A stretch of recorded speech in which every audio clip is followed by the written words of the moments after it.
Hello，大家好，歡迎大家又嚟睇我嘅片啊！咁今日呢條片咧，大家睇到嘅題目咧，就應該都知道係關於備婚啊，咁就係有關準備我婚禮嘅影片啦。咁呢條片咧就應該會包括我去睇場地，同埋我哋去試婚紗啦。我哋嘅婚禮咧就已經定咗係下年嘅6月啦。其實比起正常嘅程序嚟講咧，我哋都算係個時間都比較緊湊，咁所以好多嘢我哋都係插咁樣勁快就落咗個決定啦。咁所以咧，今條片就係同大家分享一下準備到去咩程度啦，係啦，咁所以我哋而家咧就即刻開始。首先咧就講下我哋去睇婚禮場地啦。咁其實我哋自己本身心裏面咧係有3個 choice 俾我哋自己揀嘅。第一個咧就係海軍酒店啦，第二個就係叫做 Lock House， 係位於龍山嘅。咁首先我就講下點解呢2間會係我同我老公其中一個選擇，就因為頭2間都係一個屬於我諗係軍人酒店，即係類似咁樣嘅概念啦。咁所以喺嗰度搞婚禮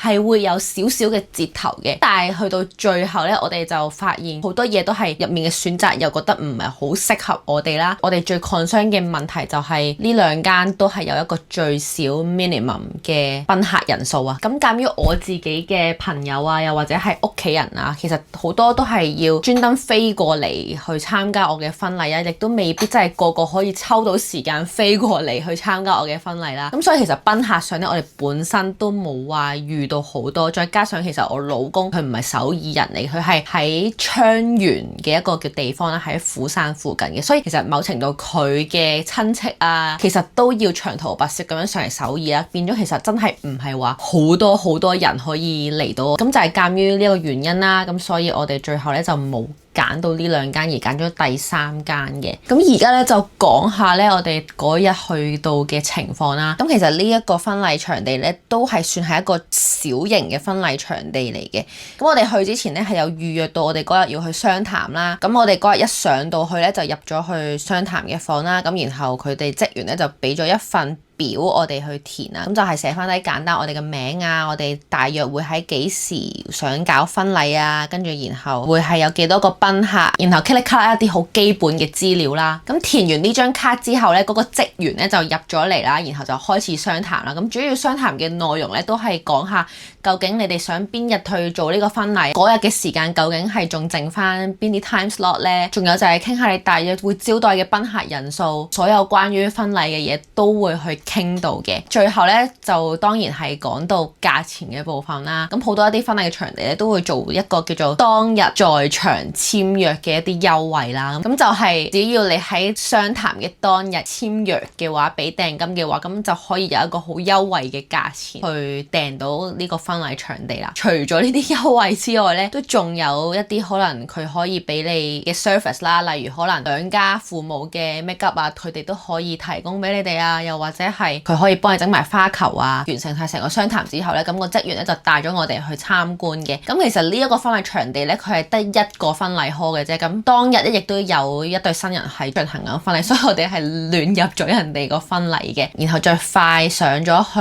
佢哋嘅宴會場地啦。咁就係一個 buffet 嚟嘅。咁其實韓國婚禮係真係好興睇完嗰個婚禮啦，完成晒成個儀式啦，咁呢啲賓客咧就會上去食 buffet 噶啦。咁其實婚禮食 buffet 咧，我諗係韓國上咗一輩嘅人咧都會比較中意 buffet 呢個形式嘅咧，就係因為佢哋可以食到佢哋自己想食嘅嘢，即係佢哋可以揀。當然咧，有啲婚禮場地係會提供 course menu 嘅，咁但係如果真係比起上一輩嘅人咧，佢哋係會比較中意 buffet 嘅形式。咁所以我哋嗰日睇完嗰個婚禮場地，其實我哋都冇諗咁多，因為冇時間再考慮咁多嘢啦。咁所以最後我哋嗰日係已經簽咗約，落咗訂㗎啦。Hello，咁今日咧就係其中一個備婚嘅重要日子，就係我哋去試婚紗。咁我而家就啱啱咁我哋沖完涼啦，洗咗頭啦，跟住然後而家準備化一個簡單嘅妝嘅。上網睇過啦，好多人都話試婚紗其實最緊要個妝夠簡單就 OK 㗎啦，咁就唔需要化太濃嘅妝。咁所以我今日咧都化一個簡單嘅妝啦，其實就同我平時差唔多。因為我平時我一搽得多嘢咧，我就變咗阿梅㗎啦，所以咧就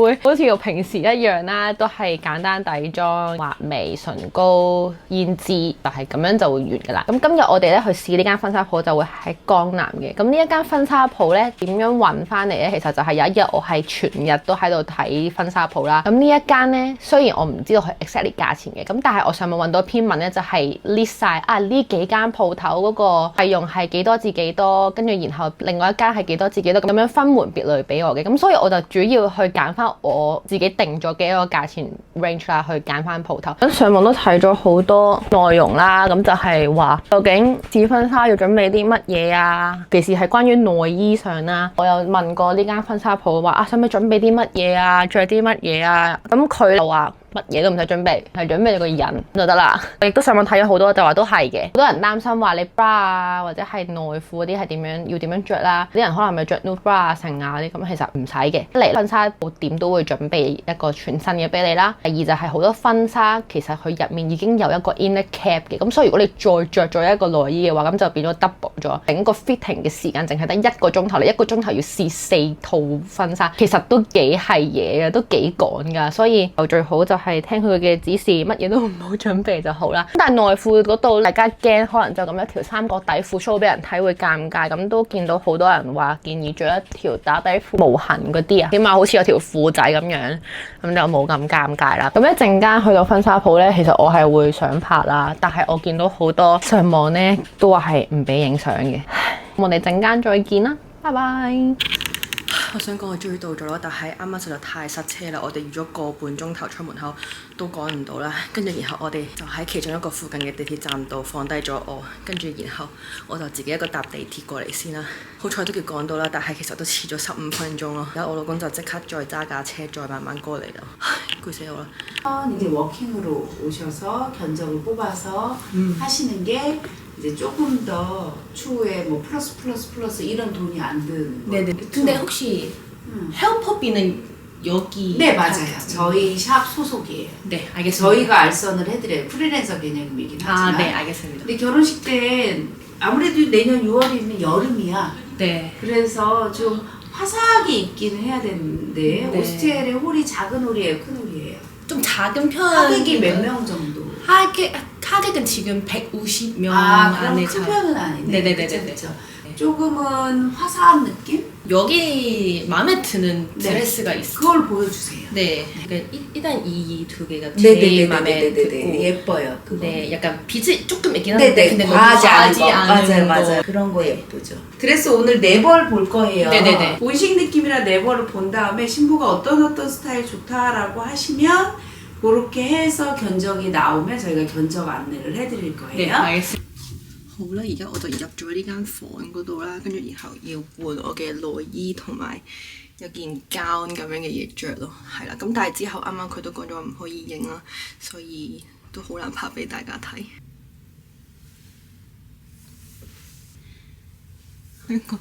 我係冇耳窿噶啦，佢都話戴咗個夾嘅耳環啦，但係我想講呢個勁似嗰啲阿太。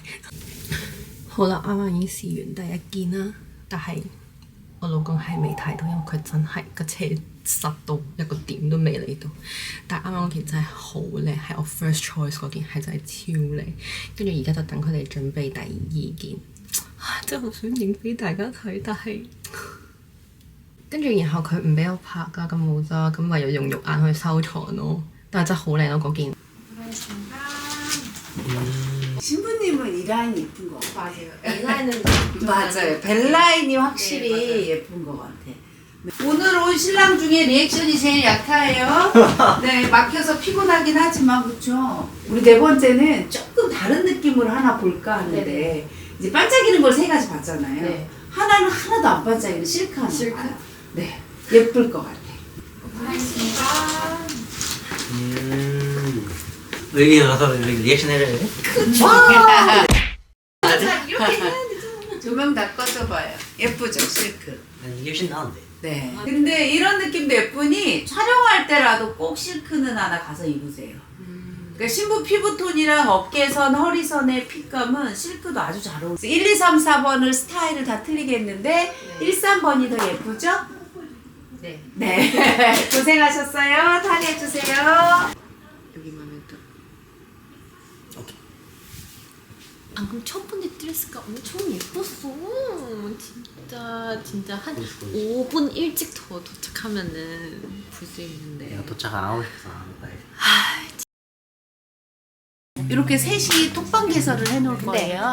그래서 저희가 본식 파이널 피팅은 5월달, 네. 4월이나 5월달에 진행하실 거고요. 네. 본식 드레스만 진행하는 거라서 오늘 그 스크랩 오늘 한 것처럼 네. 이제는 좀 더 보고 이런 스타일도 우리 거 아니어도 상관없어요. 아, 네.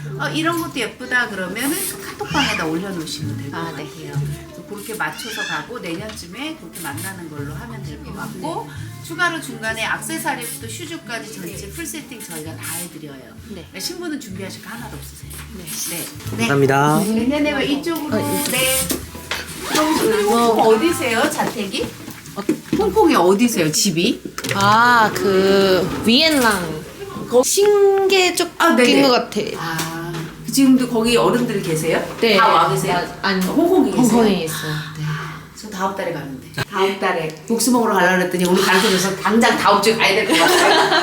아니 그게 너무 그리워요. 저도 그렇게 엄청 그래서 기대요. 만나서 더 반가워요. 네. 가세요. 네. 네. 想講呢，原來啱啱嗰間婚紗鋪呢，佢以前 Covid 之前係喺香港有分店嘅咯。啱啱同我哋商談嗰個亦都係店長啦，亦都係 design 啲婚紗嘅人咯。跟住所以佢係勁清楚啲婚紗，亦都知道邊個係最襯我啦。然後佢亦都話我自己最中意嗰件係真係最襯我咯。哇！成件事係勁神奇，我哋啱啱仲喺度分享呢個邊度啲米線好食咯，勁好笑。咁而家我哋就基本上已經揀定咗係呢間啦。然後呢一間都好好嘅就係因為我嘅婚禮係下年啦，咁如果佢下年再出咗一啲新嘅款式嘅話呢，亦都可以再追加呢個錢，追加呢個費用啦，然後可以揀啲新嘅裙啦。就算追加，頂多都係加你30萬嘅啫。佢話如果你係揀可能貴少少嘅款，咁呢一個第一條嘅備婚 vlog 呢，就嚟到呢度啦。咁我哋下一轉再有關於準備婚禮嘅嘢，咁我就再開機拍啦。好啦，下條片再見，拜拜。 좋아하면 원래